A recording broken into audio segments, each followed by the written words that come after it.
Welcome to Mia, the Passion Muse show. This segment is on feminine beauty awakening. And with me I have Alayna Freeze. And so welcome, I'm so excited to have you here for many reasons. One, and the most important regarding this show, is you are primarily an astrologer and you do have psychic abilities, but you're so in touch with the universe and so in touch with the feel and the knowledge of what goes on that as women, at least for myself, I know that I'm aligned to certain aspects of astrology, and I do not study astrology yet, but I know that I'm totally moved by the full moon. And I also, when a new moon comes, I also have a different feeling within my body. But the full moon is my joyful, happy time. And so, welcome to the show. Thank you. I'm glad to be here. Is there anything before we start to get into question and answers and talking back and forth? Is there anything that you'd like to clear up about the concept or the false ideas about astrology and our natural gifts that are truly inherent within us, and that some are just being able to tap into? Because we all have this amazing ability to know exactly what you know and exactly what the next person knows, and to do amazing things. So, but there's a lot of fear, I think, from people due to, and I'm not going to use the word ignorance, but due to not understanding what it's all about. Yes, Mia, that's a really good question, actually, and I think I can answer that on the psychic side and the astrological side. I think that the answers actually correlate too. As far as astrology goes, sun sign astrology is widely recognized. You know that you're a Leo. I know that I'm a Libra. And that's about all that people seem to know. And that's what it's written about in the horoscope columns and everything. In astrology, the sun is masculine and represents men. And I think that the moon is just as relevant, and affects our lives just as much. But, the sign that the moon was in when you were born is entirely disregarded and overpowered by whatever sign the sun was in when you were born. Much like I think that feminine energy has been disregarded and sort of set aside in our world. Born under, that's how you best express your masculine energy. That's our initiating and creative ability. That's our ego. And our moon sign is our emotions, our intuitive side, our more spiritual nature. And that's the feminine energy. Obviously, men aren't born with just a sun sign and no moon sign, and women aren't born with just a moon sign and no sun sign. We have both of these energies. Mm-hmm. So I think with the feminine beauty awakening, women are being asked to acknowledge that part of themselves and not to be ashamed of it, mm-hmm. but to get in touch with that inner beauty. Mm-hmm. And I love the duality that you just put there, that we're born with both. We're born with the sun. We're born with the moon. Yes. We are born with both. Which means we're born with the masculine and the feminine. That's beautiful. Yes. That is beautiful. Yes. And the Venus and Mars, too. Mm-hmm. Yes. Which is a little bit more exciting. Uh-huh. Can you explain, not the book concept of men are from Mars and women are from Venus, but can you explain to us about the correlation with Venus and Mars? The correlation with Venus and Mars? As far as masculine and feminine and how they affect us. Well, yeah. Mars is like the Greek god of war, okay? So Mars is conquering, and Mars is that strong force of masculine energy. Yes. Well, Mars is frequently associated with male sexuality, right? That's why I love him. Sorry. You're like, duh, that's why I'm talking about him. Yeah. And Venus, of course, is the goddess of love. the Greek goddess of love, and so she is associated with that soft, receiving, feminine beauty, much like the moon, which is receiving, right? The light that we see from the moon is light received from the sun, and so that is, feminine energy. And, you know what I love? If I can just jump in here, I'm so sorry. What I love is you just gave the concept of what's so important to me about this whole series of Feminine Beauty Awakening, except for in reverse. Now it's our time on planet Earth in these human bodies for us to do the reverse. Men are shining upon us and making us glow. Now it's our opportunity, and it's our birthright, and it's what we're supposed to do, is turn around and become fully encompassed with our femininity so that we can shine upon them here on planet Earth. I love that. Yes. And just as I was talking a moment ago about how, we have the synchronicity of the universe to ourselves here on planet Earth, I think as we become more aware of these mysteries of divination and the other side of life, we become more aware of the feminine identity. And this lights up the masculine identity, like you were saying, because it truly gives him a purpose and a cause. I think that possibly what we have done is not only shadow ourselves, but shadow men, because we have not really allowed them to stand in their true roles, or honor their true energy, by trying to either be like them or hide behind them. Right. When what we really need to do is just be who we are as women. And that doesn't mean that you have to wear a dress or wear makeup. It doesn't mean that you can't do those things either. But it means that you don't have to be put in a box anymore, because we are just too big and too amazing to be narrowed down in any way. Right. We are like the moon. We have many phases, many changes. I love that. And I appreciate her so much more now. That's amazing. You also speak about, you have some amazing blogs going, and you're a fabulous writer. And you talk about Scorpio. And I'm hacking your work here, so I'm not even going to say anything except for guide you towards what I'd like you to share with us. And truly, I believe what I'm asking is, as you explain it to us, if you can also wrap it around back to our feminine nature and the purpose of the Feminine Beauty Awakening. Okay. So, using astrology and what I'm writing about currently. Well, I've currently been writing a short story series which is based on what I see happening astrologically at this time. And without getting too heavy deep into it, I'll just say that I see us encroaching upon a time of huge change. And I think that the structures, the systems, everything that we've kind of built up is going to be broken down. And I find that is heavily based on a overemphasized masculine-only world, without the influence of the feminine energy, without the relationship between the feminine and masculine.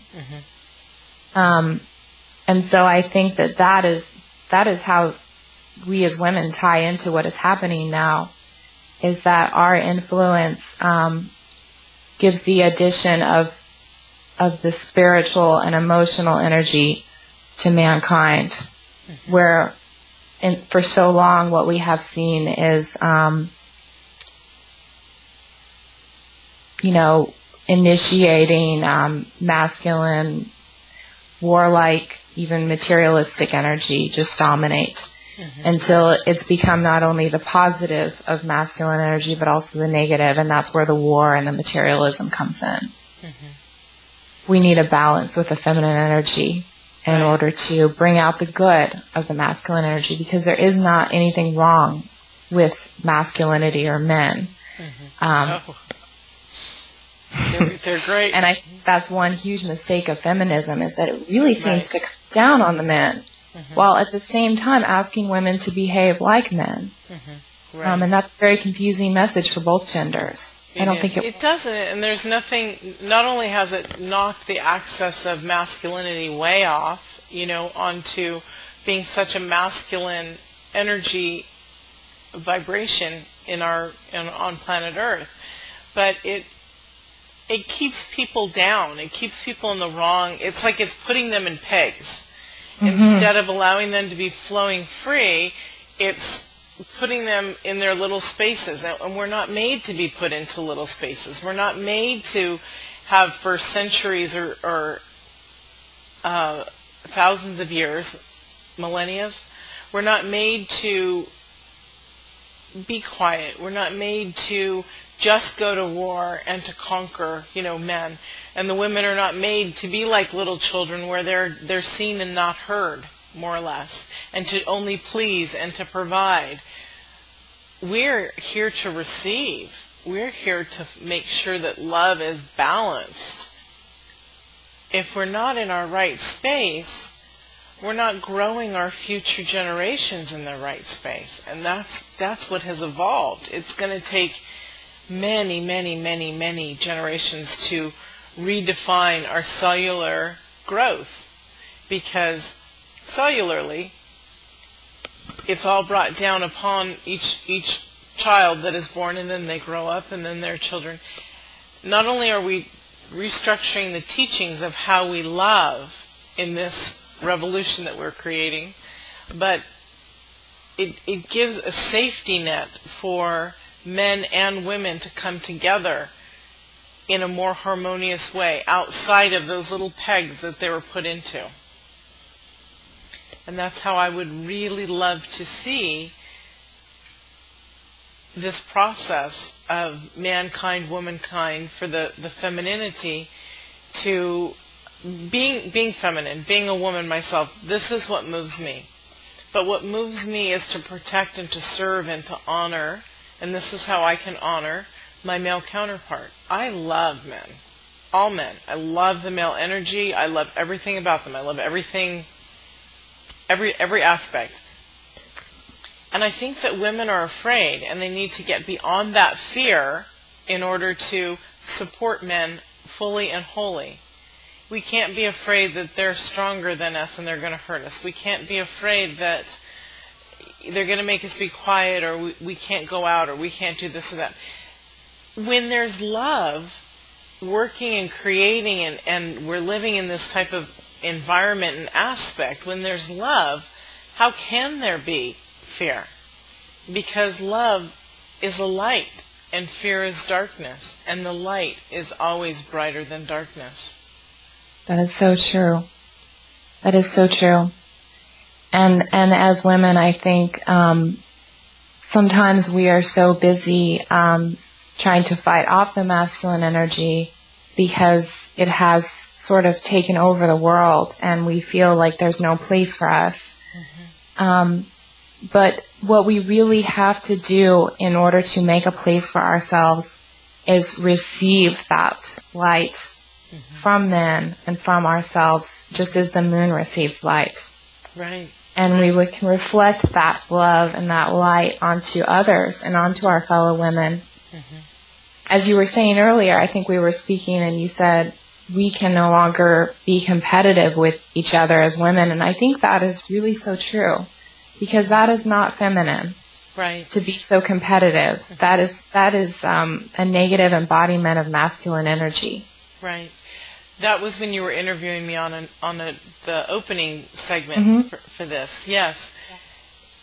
When we're confident with ourselves, we cannot be anything but loving and giving and supportive.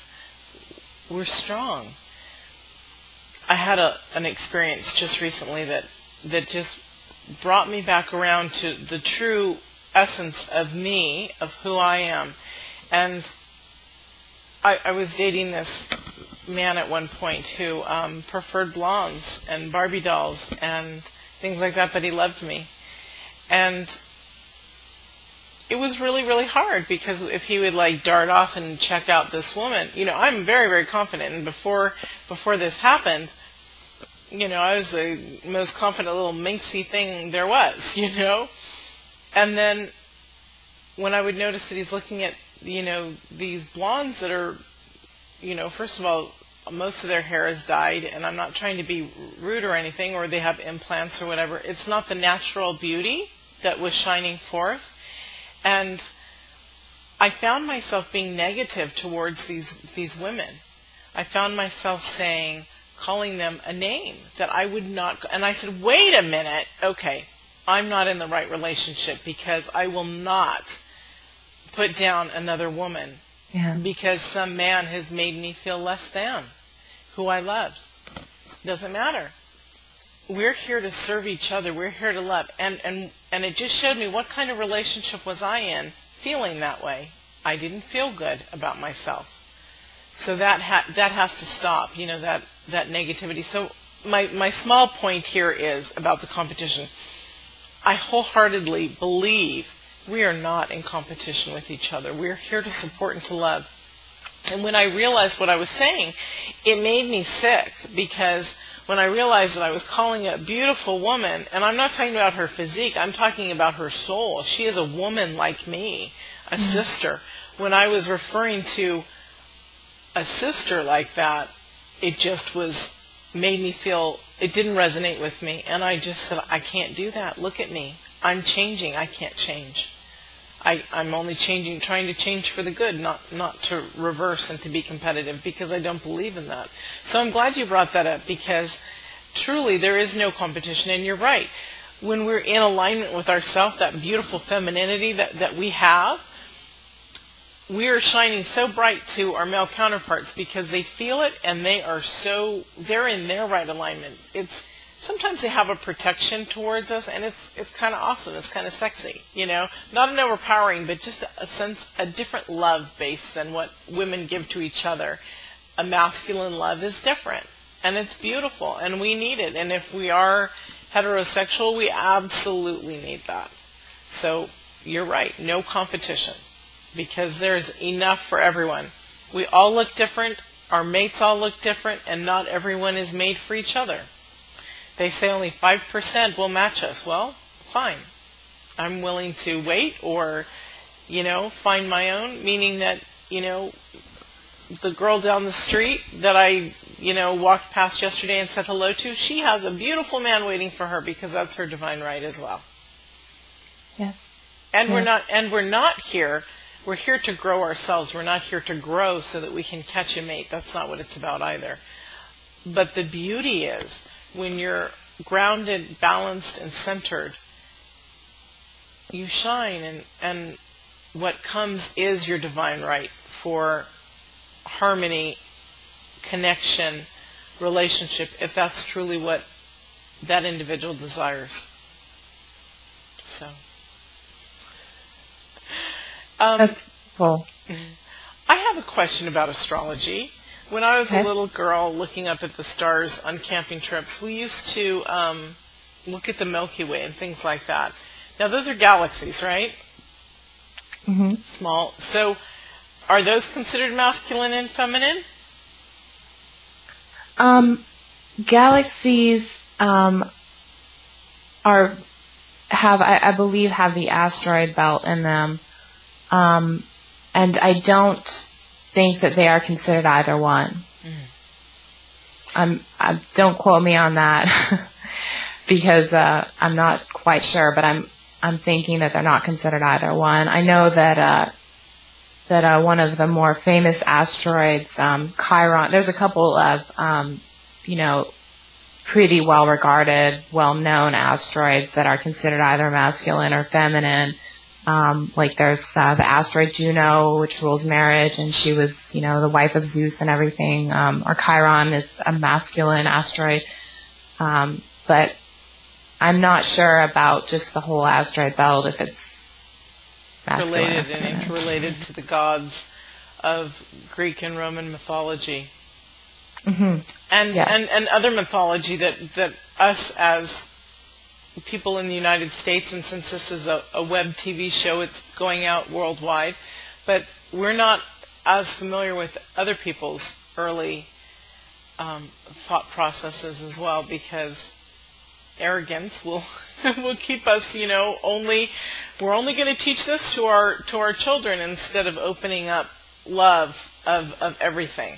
So it's curious to me how grand and vast it all is. And talking about the universe and astrology, and I mean, we can also get on the literal sense and go off into, are there other civilizations? But we won't. We'll do that another time. Okay. What other resonances or ideas that you would like to share from your point of view about femininity and how women can embrace themselves or feel? Anything that comes to your beautiful mind. Yeah, well, going on what we were talking about before, I think it's so important for us as women to not be competitive, as you said, but going beyond that, actually to really love and accept each other. Mm-hmm. Because when we do that, we are accepting and loving femininity, and so we are accepting and loving ourselves. We just will never be able to shine as long as we are knocking each other down. Mm-hmm. And I think the reason that we do that is because the world that we live in now has only allowed just a very small slice for what is acceptable for women. And so we're all trying to fit into this very small space, and we feel cramped and crowded, so we feel like we have to be competitive with each other. But if we realize that there is a huge, vast space for us to exist in as women, and that we don't have to be limited, and I think that will really allow us to love each other. Mm-hmm. I mean, going back to the moon has so many changes to her and so many faces. Mm-hmm. And we as women have so many changes and so many faces. There's like this little narrow ideal that we're supposed to fit into, physically and with our lifestyles, and it doesn't work. And I hear people knocking down the ideal too, and like, going to the physical side of it, like, the ideal woman is like, thin with like big boobs or whatever. And you hear women, trash talking, that, and I think that is also not a good thing, because we don't need to get rid of the ideal that exists now. We just need to make more ideals. Mm-hmm. There's not just one. Right. And I think if we can just say that as long as we are being women and we are living in that true love of who we are and loving each other, then that is beautiful. It is beautiful. Beauty is not narrowness or rarity. Beauty is honesty, sincerity, and love and truth. Mm-hmm. And that is something available to every one of us women. Absolutely. And we're as vast as nature, meaning every single woman is beautiful, just like every tree is beautiful. The energy that flows from us, especially when we're connected, it's amazing and it's beautiful. And I like how you keep bringing us back to the thought of competition with women, because there truly should be no competition. Yeah. As we spoke about before. It's a unity. It's us helping each other, handing our hand so that we can lift each other up to join us. We're an army. We're a mass force. We're conquerors. But we're not here like Xena the warrior princess to, emasculate a man. We're here to love. Because when you think about it, and there are women who are hurt and don't care about men overall because they're hurt, and that's really too bad. But when you identify that whomever hurt you is not man on the mass majority, it was one individual, then your thought process may change. We're mothers. We carry male children. What more beautiful thing is that? We're women, so I don't have female children. I only have male. I've had a lot of miscarriages, so My surviving children are two males, and to think that that uniqueness came out of me is amazing. Would I love to have a female child come out of me? Yes. She'd be so much in alignment with me, it would be uncanny. I wasn't ready back then, which is strange. I wasn't ready I never had female animals hardly. I never had, I never was given female children until I totally embraced who I was as a woman. And then I realized, because my background is I came from a mother who had no female friends, who was jealous of her two daughters, and I saw that as wrong from the moment I can remember. I always wanted to be different. I always wanted to love. And I always had a ton of girlfriends. My mom would say, "You change your best friends so much." Well, when you're little, of course you're running around being happy and joyous and, "Oh, so-and-so is my best friend now." But that's really our beginning stages of femininity. It's our beginning stages when we're young of expressing passion, joy, love, giving, forgiveness. It teaches us to be unafraid. It teaches us that we can be a true sister. And granted, elementary school is very, very difficult for many children, and there are many, many mean little children. But when we also think that what kind of environment are they raised in, it's sort of, your heart can soften. So, now, we're coming to a close here, and I'm just wondering, is there anything else fabulous? Of course, it's all fabulous coming from you. But is there anything else fabulous regarding astrology and femininity that you'd like to share before we close out? Well, of course, I could go on for ages about astrology. But, most people don't know a lot about it. And I think as women, maybe the way that we should begin to understand the stars is by our sensual experience with them. And I do think that there is a very strong correlation between our femininity and the moon.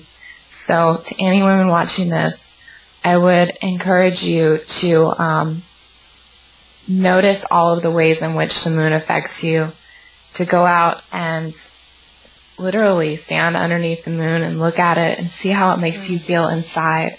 Because I think that that is one way that we can really get in touch with ourselves. And as you feel the love from her, you can love her back. And then you can love your sisters and love yourself. And feel the cycles of the moon. Notice when she's a new moon, notice when she's a full moon, and see how that affects you. And I think if we can develop a relationship just on that level, if some of us can begin to open up to that world and see how it makes us feel, not just saying, "Oh, there's a moon," but asking, how does that moon relate to me? I think that that is one way that astrology can help us as females. Well, the energy is so powerful when she comes into alignment as a full moon and as a new moon, that the energy does beam down onto planet Earth. It does. We feel it. Everything is energy. And of course it's going to affect women. And more women are admitting to it affecting them and how beautiful it is. A lot of women's menstrual cycles follow the moon. They do. And that alone is beautiful too. It's all very One magical. piece of advice before we go that I would like to say about the moon is that, of course, it definitely influences our hormones and our moods as it influences our cycles. And a piece of advice that I like to give people is, if you are aware of astrology and what's happening, even to a small level, when you know that there's a full moon, you know that that's going to be intensifying your emotions. If you're aware of that, then instead of being taken for a ride, you can ride on it. I love that. Thank you. That's beautiful. Use the energy for your power, for your good. Wonderful. Yes. Thank you so much for joining us. Thank you, Mia. It's always a pleasure, and your information will be in the credits, and people can reach you that way. All right. All right. Thank you, honey. Thank you. We'll Bye. see you. We'll see you all next week, and thank you for joining us. Have a good week.